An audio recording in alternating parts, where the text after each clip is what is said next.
Hi, this is ronMctube. We're playing the Hunter on PC, and today we're taking a look at trophy elk. In this video, I'm going to be looking at tips, how to best maximise your time in getting them, locations, a lot of very detailed information that will help you get those trophy elk you may be after. I've been playing the Hunter for 7 years.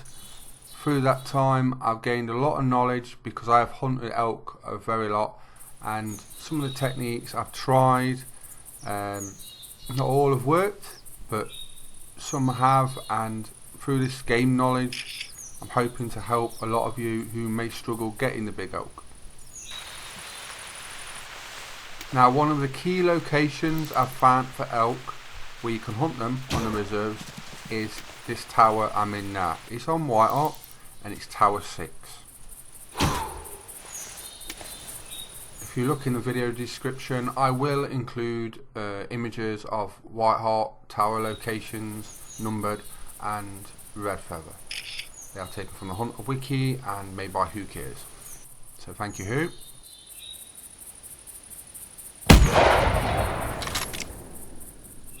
Okay, let's look at location. Location for trophy animals is one of the key points of the Hunter. If you're doing comps or you just want to get big animals, finding the locations with the best probability of getting them is obviously the most important thing.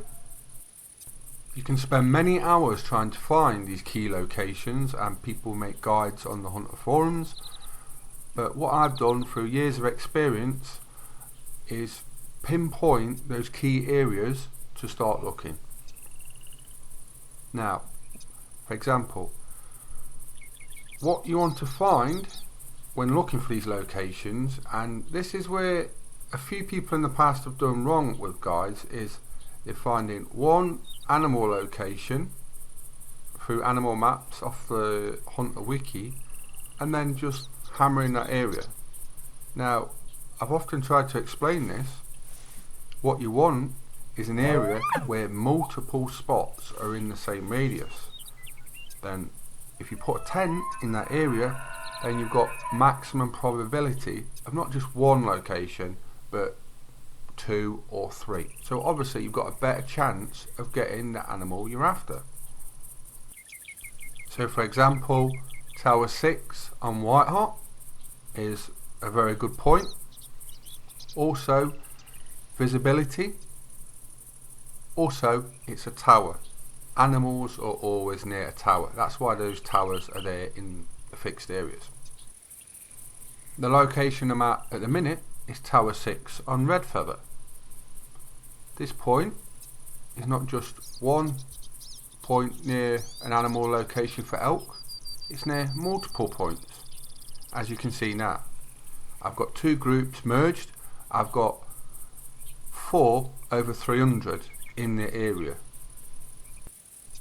So I'm in tower 6 at the minute, showing you this footage. I have a tent underneath the ladder as well. I'll explain that a bit later, why you do that. But as you can see, very large elk bulls. I've just shot one with a bow previously. I've got 2 coming in from the left, and there's another 300 on my right coming in.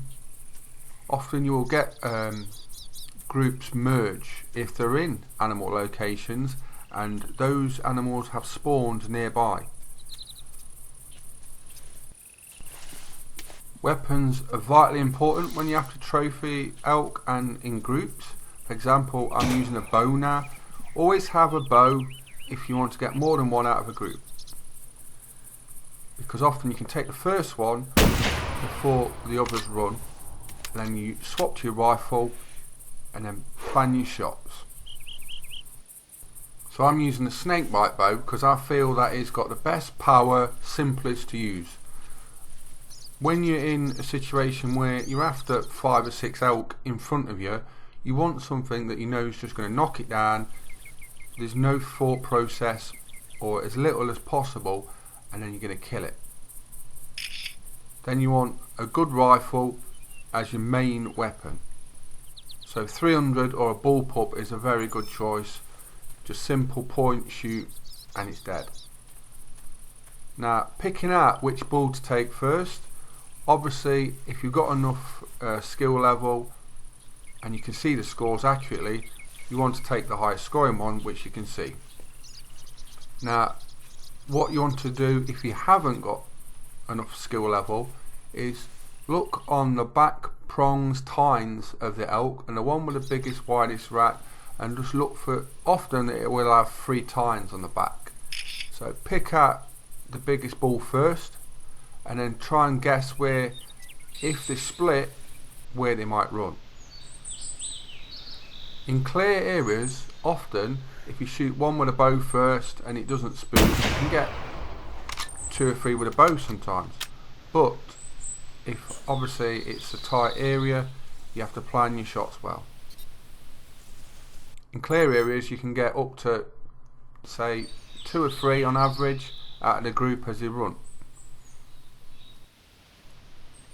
So out of those groupings we've just done there, we've just took 3 300s out of 4.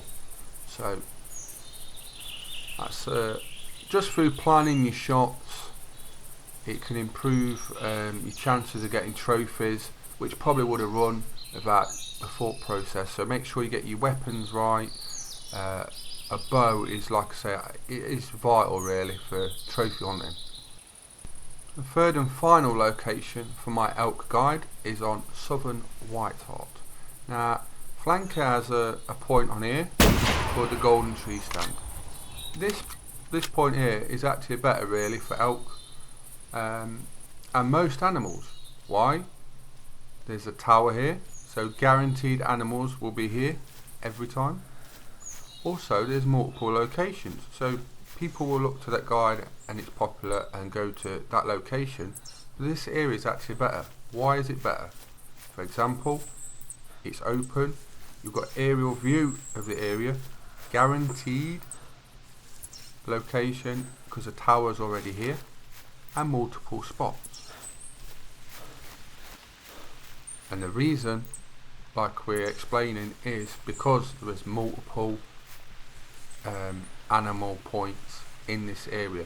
We're in the middle of multiple points, not just one nearby. So you're going to get more probability, and the area is better to see, more open. You've got aerial view, tower, so you're going to overall get more animals here than you would in the area mentioned as the golden tree stand. That's 360 elk there. This hunting session, or filming I should say, I've done over about 3 days. I've had 20 plus 300 elk. I've maximised my time and effort into gaining the trophy elk. In competitions, this is very key. Why is it key? You might only have a certain limited amount of time, so you don't want to spend 3 hours looking for one solitary elk. So this is where these locations and such are so important, because it means that if you've only got 30 minutes, you can basically go and get one.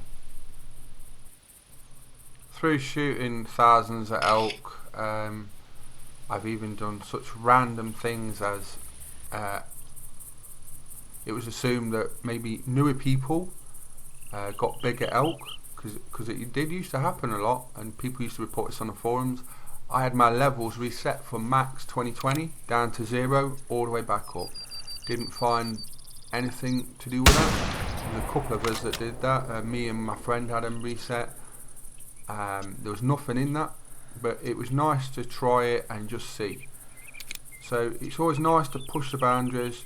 If you think something doesn't add up, or you don't agree with someone's point of view, try something yourself and you might find something that works better for you. This is how I've come to find my key locations and spots and techniques to hunt in.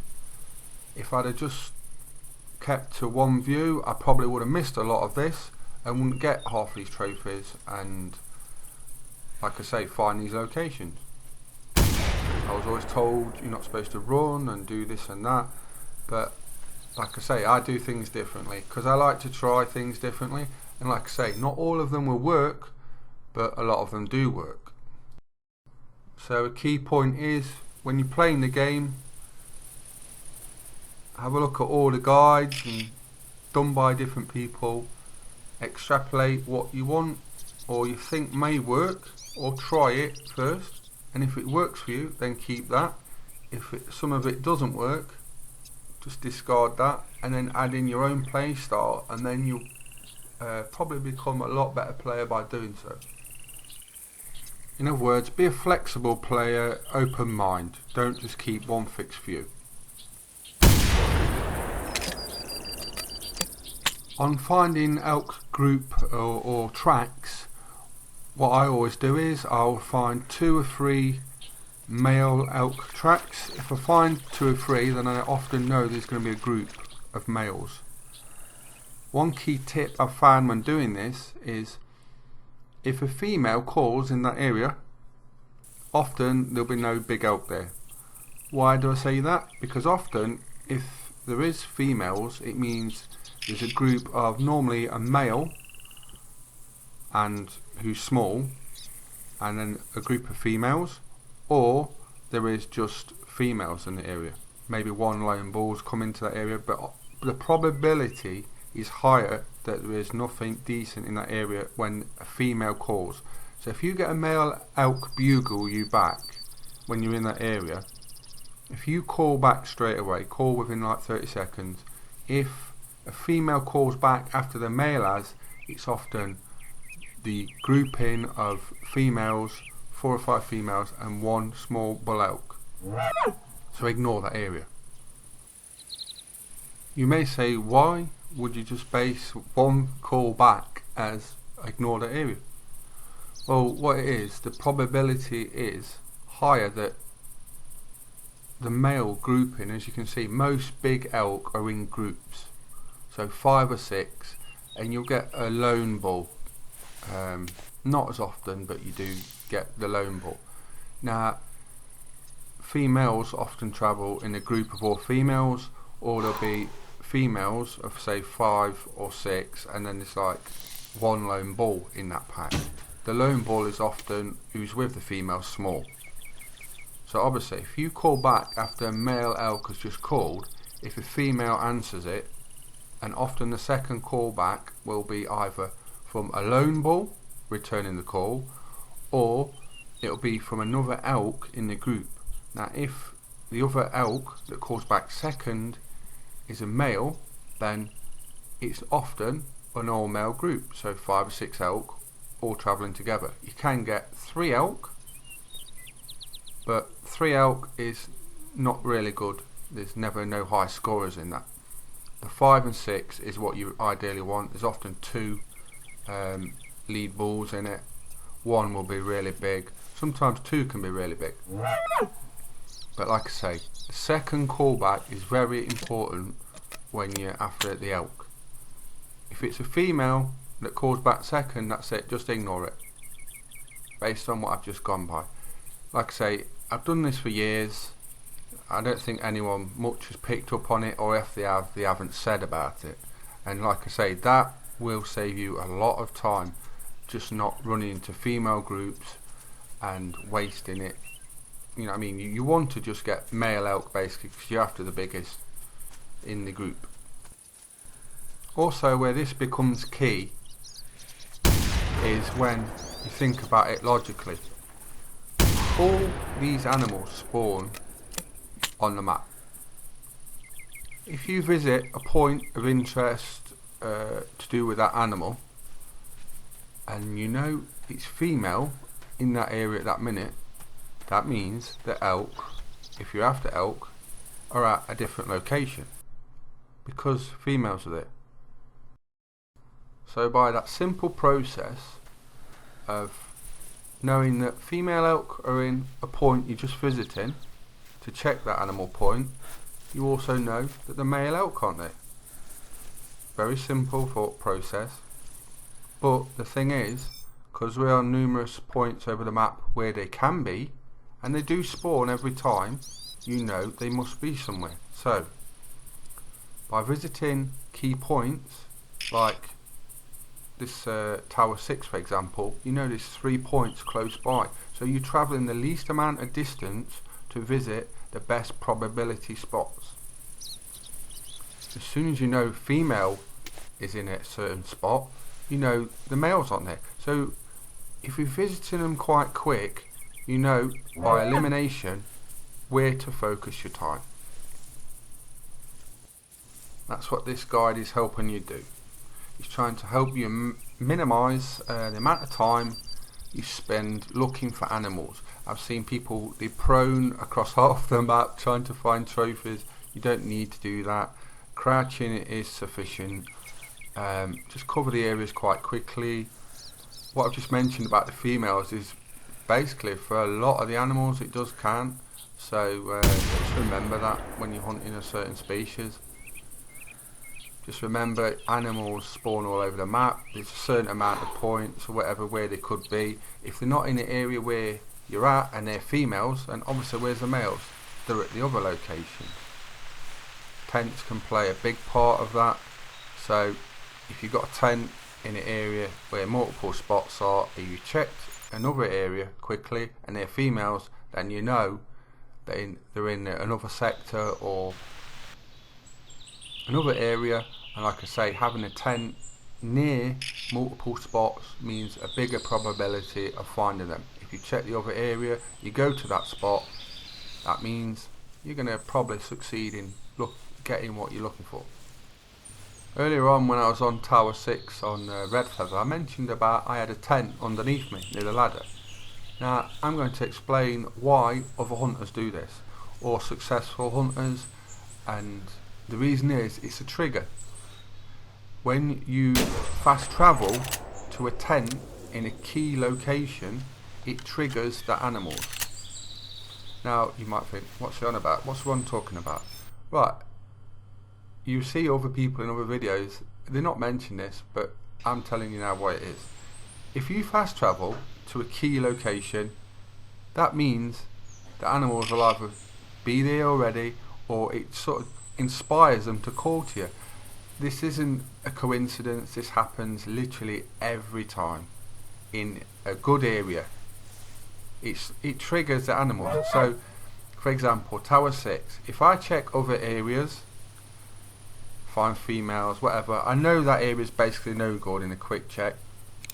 If I fast travel to that location of Tower 6, I will get a call from a species in that area. So I'm going to break this down as simple as possible.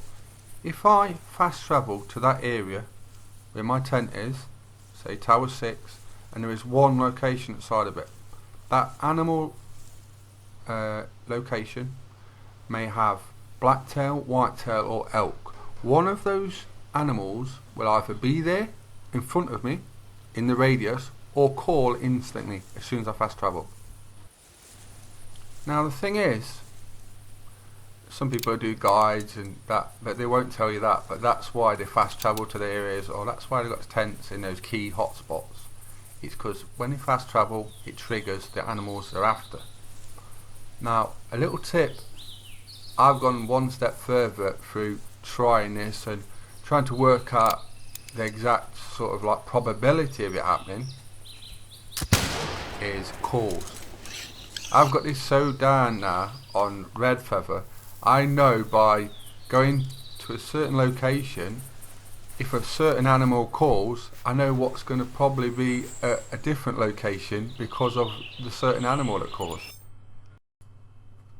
So to put it shortly, because you know certain species are in certain areas, if you visit an area and it's not the species you're after, you fast travel to another key spot where you know could hold it, and because you know the other species are at the other area, you know your animal species you're after is more likely to be at that spot, and that's just save you a whole lot of time. Some people will do that who's keen or worked it out, and I'm just sharing that with you. That's a key area. Hope a lot of these tips have really helped you. These locations I know will. I'm just going to end this on a really nice elk. I've been using a crossbow during the 3 days of filming 20 plus 300s. This is the nicest one I got.